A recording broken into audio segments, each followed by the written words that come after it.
그런데 이러한 것을 잘못 판단해 가지고 감면을 받지 못하고 양도소득세를 내는 경우가 많습니다. 결론, 양도일 현재 지목이 농지여야 됩니다. 양도 시점.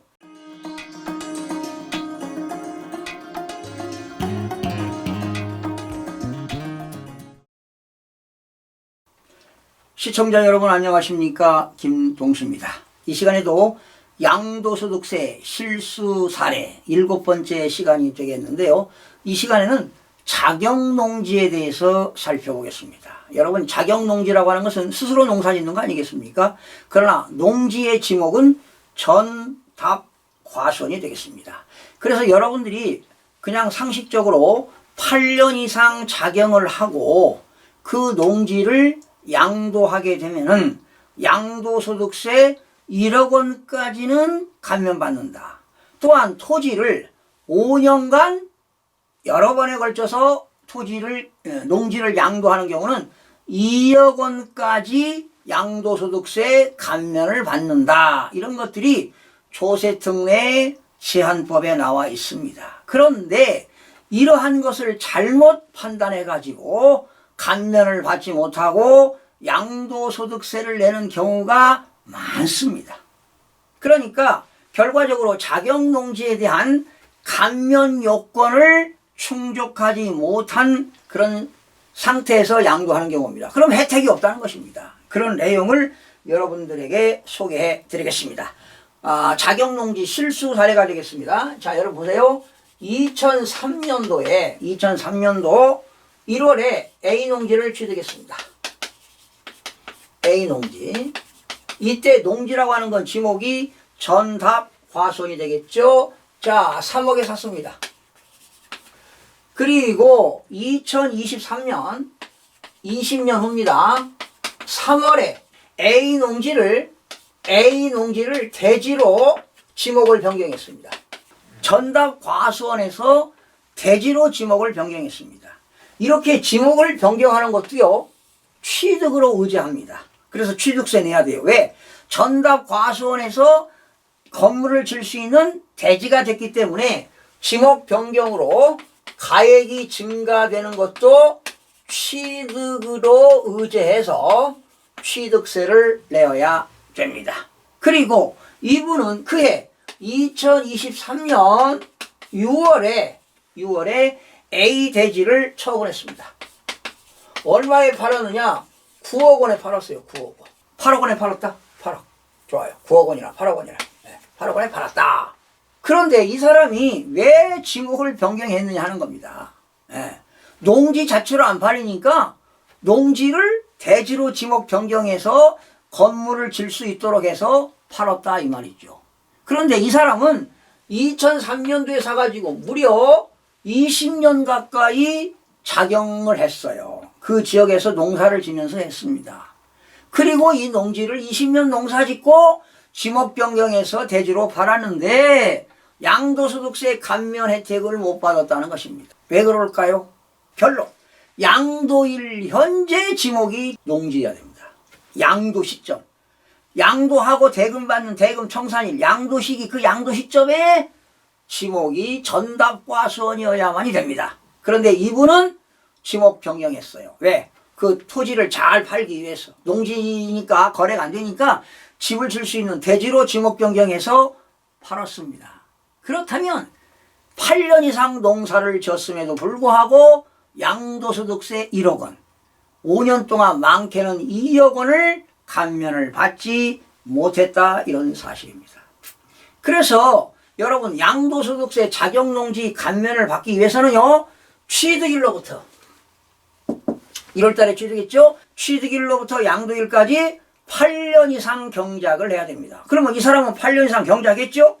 그리고 두 번째는 직접 경작해야 돼요. 자기가 직접 경작. 직접 경작이라고 하는 것은 자기 혼자는 농사 못 지니까 자기 노동력은 2분의 1을 투하하고 나머지 또 사람을 써서 농사를 질 수 있다라는 겁니다. 그러니까 자기 노동력이 2분의 1이 돼야 되고, 그리고 중요한 건 뭐냐? 양도일 현재 농지일 것. 이 세 가지 요건이 충족돼야 됩니다. 취득일로부터 양도일까지 8년 이상 농지 소재지에서 거주하면서 농사를 져야 한다. 그리고 대리경작하면 안 돼요. 본인이 직접 경작해야 된다. 그리고 양도일 현재 농지이어야 한다. 이런 것들이 충족이 안 되면 감면 혜택을 받을 수가 없습니다. 8년 이상 여러분 조건이 충족됐습니다. 취득일로부터 양도일까지 8년 이상 경작했다. 직접 자격농했다. 양도일 현재 농지였다. 그렇게 된다. 요건이 충족된다 하더라도 일정 금액 수익 금액이 많아지면 뭐 사업을 하던 직장 다니면서 소득이 많으면 혜택이 없습니다. 그리고 반드시 거주 요건은요. 거주 요건은 농지 소재, 거주 요건이 있습니다. 거주 요건. 거주 요건은 농지 소재지에 관할하는 시군구에 살아야 돼요.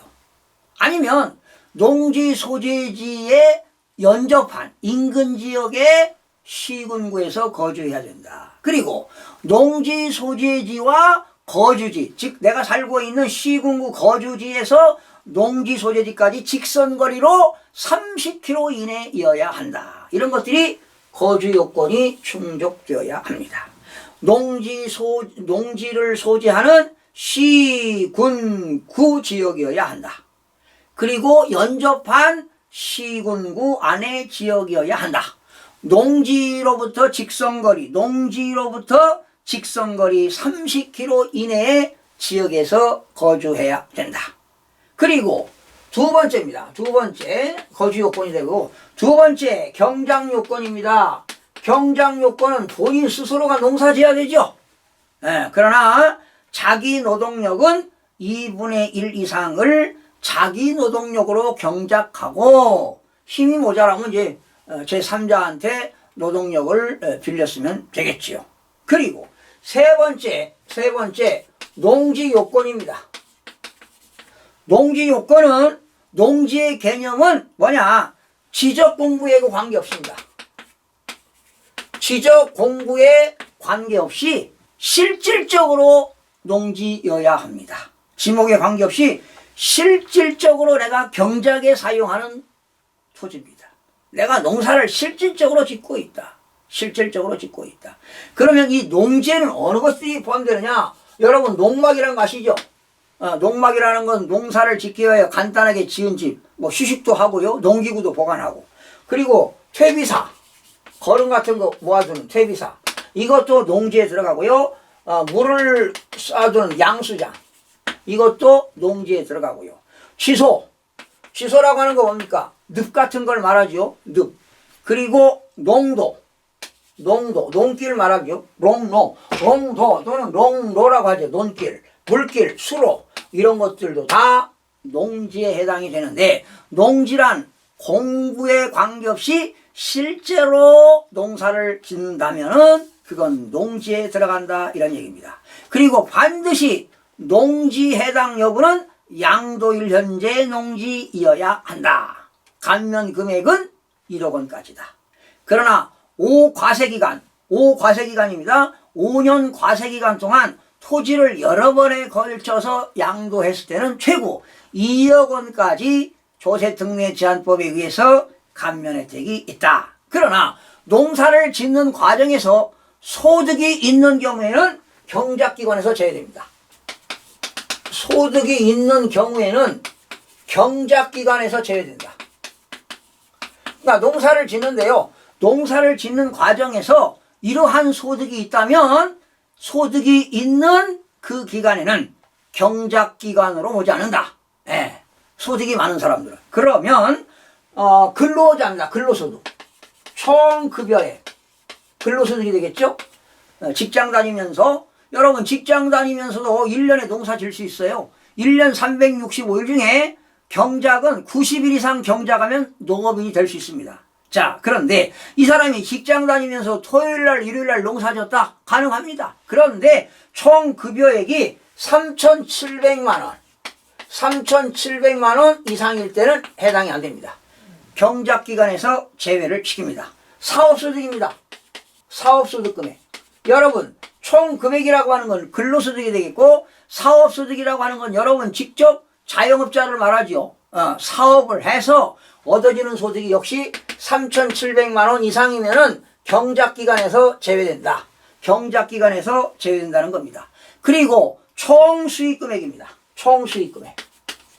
자, 사업소득이 3,700만 원 이상입니다. 이상은 경작기간에서 제외되는데 총수익금액 중에서도 제외되는 경우가 있습니다. 총수입인데요. 도소매업, 도소매를 하시는 분들, 그리고 부동산 매매업, 도소매업 이런 3억 원 이상입니다.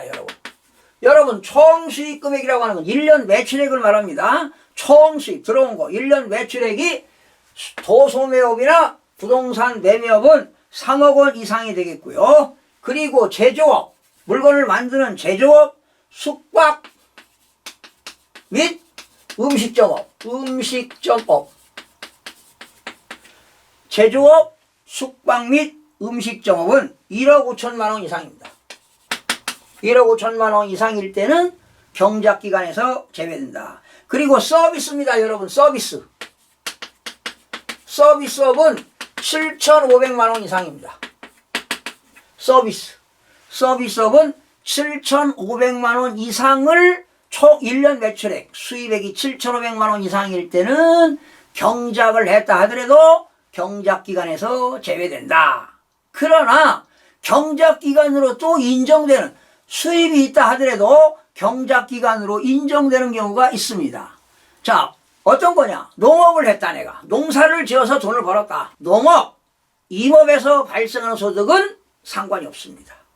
그리고 부동산 매매업은요 3억 원 이상인데 부동산 매매업이 아니라 임대업, 내가 건물을 가지고 있는데 임대하는 사람입니다. 부동산 임대업은 이거는 가능합니다. 경작기간에 포함시킵니다. 그리고 농가 부업소득입니다. 농가에서 부업으로 인한 소득 이런 것들은 경작기간에 포함이 됩니다. 그러니까 경작기간에서 포함이 안 되는 경우입니다. 총 급여액이 근로소득 3,700만 원 이상, 사업자 3,700만 원 이상, 그리고 총 수익금액이 도소매업과 부동산 매매업은 3억 원 이상이 되겠고, 그리고 제조업, 숙박, 음식업은 1억 5천만 원 이상, 서비스업은 7,500만 원 이상일 때는 경작기간에서 제외된다. 그러니까 8년 이상 경작을 해야 되죠. 그러나 그 8년 이상 경작할 때 내가 소득금액이 이렇게 월급을 많이 받았다. 그 직장 생활하면서 1년에 3,700만 원 이상, 4천만 원, 5천만 원이다. 그런 사람들은 경작했다 하더라도 양도소득세 감면 혜택이 없다 이런 얘기입니다. 그런데 이 3,700만 원 이상 요건을 언제부터냐? 3,700만 원 이상 요건을 언제부터냐? 2014년 7월 1일입니다. 2014년 7월 1일 이후 양도분부터, 이후에 양도분부터 적용이 됩니다. 3,700만 원 이상은 2014년 7월 1일 이후 양도분부터 적용하고요. 총 수익금액 기준입니다. 총 수익금액 기준은 언제냐? 2020년입니다. 2020년 귀속분부터 적용. 2020년부터 적용한다. 총수익금액. 그래서 여러분 총수익금액이 어떤 겁니까? 도소매업, 부동산 매매업은 3억 원 이상, 그리고 제조업, 숙박, 음식점업은 1억 5천만 원 이상, 그리고 서비스업은 7,500만 원 이상인데요. 이러한 총수익금액 기준은 2020년 귀속분부터 적용한다.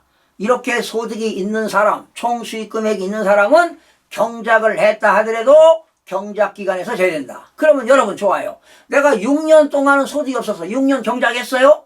그런데 2년 동안은 이런 소득이 있었어요. 경작에서 제외된다는 거야. 그러면 이런 소득이 없는 상태에서 다시 2년을 경작하게 되면 총 8년을 경작하게 되면 양도소득세 1억 원까지, 최고는 2억 원까지도 감면 받을 수 있다는 겁니다. 그러나 이렇게 팔았을 때 여러분 세무서에다가 자격농지를 양도해서 조세특례 제한법에 의해서 감면받는다는 감면 신청서를 제출하게 되면은 과세관청에서 감면을 해줍니다. 그런데 감면 신청서를 제출하지 않으면 국가가 감면해주지 않습니다. 여러분 스스로가 셀프로 여러분들이 신청을 해야만이 혜택이 주어진다. 자, 오늘은 8년 이상 경작하는 경우에 양도소득세 1억 원 감면, 많게는 2억 원 감면받은 것을 학습을 했는데요. 자, 보유기간은 취득일로부터 양도일까지 8년 이상 경작해야 된다. 그리고 본인 스스로가 자격농지이어야 한다. 중요한 것은 양도일 현재 지목이 농지이어야 한다. 이럴 때 혜택이 주어진다는 것을 알으시기 바랍니다. 시청해주신 여러분 고맙습니다. 구독과 좋아요, 알림 설정을 누르시면 더 많은 정보를 얻을 수 있습니다.